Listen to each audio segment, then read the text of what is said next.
નોટબંધી બાદ જ્વેલર્સ આવકવેરા વિભાગની નજરમાં છે અને અમદાવાદમાં જ્વેલર્સ પર આવકવેરા વિભાગે દરોડા પાડ્યા છે। અમદાવાદના માણેક ચોક, સેટેલાઇટ અને સીજી રોડ વિસ્તારમાં એક સાથે 10 થી વધુ સ્થળે આવકવેરા વિભાગે દરોડા પાડ્યાના પગલે જ્વેલર્સ લોબીમાં ફફડાટ વ્યાપી ગયો છે।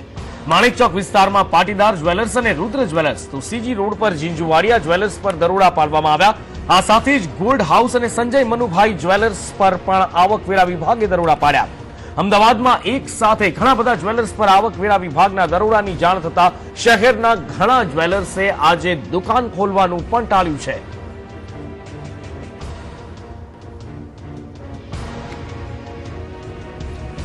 આજ મુદ્દે વધુ વાતચીત કરીએ। લાઈવ જોડાયા છે મારી સાથે સંવાદદાતા આશુતોષ ઉપાધ્યાય। આશુતોષ, જે પ્રમાણે સકંજો કસવામાં આવ્યો છે આવકવેરા વિભાગ દ્વારા, હવે અમદાવાદમાં પણ દરોડાનો ધમધમાટ શરૂ થયો છે।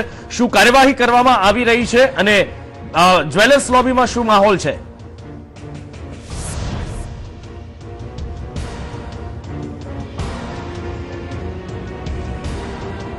સુરત અને વડોદરા બાદ હવે અમદાવાદમાં પણ આઈટી જે વિભાગ છે તેણે સકંજો કસી લીધો છે। વહેલી સવારથી જે સમગ્ર અમદાવાદ શહેરના જે મોટાભાગના જ્વેલર્સ છે જે શંકાના દાયરામાં આવતા હતા તમામે તમામ જગ્યાએ જે સર્ચ ઓપરેશન શરૂ કરવામાં આવ્યું છે। અમદાવાદ શહેરની વાત કરવામાં આવે તો 13 જેટલા જ્વેલર્સ છે તેમને ત્યાં જે દરોડાની કાર્યવાહી હાલ ચાલી રહી છે। સીજી રોડની વાત કરું તો જીંજુવાડિયા જે જ્વેલર્સ છે તેમને ત્યાં દરોડા પાડવામાં આવ્યા છે। ઉપરાંત તેમનું ઘર છે, તેમને અંદર 2 શોરૂમ છે, તમામે તમામ અમદાવાદમાં તેમની જે બ્રાન્ચીસ છે ત્યાં રેડ કરવામાં આવી છે। ઉપરાંત હાલમાં જે અમે ઉપસ્થિત છીએ જીએસ મોલ સુપર મોલમાં, ત્યાં જીએસ બુલિયન કરીને જે શોપ આવેલી છે તેમાં પણ હાલ આઈટી વિભાગનું જે સર્ચ ઓપરેશન છે ચાલી રહ્યું છે।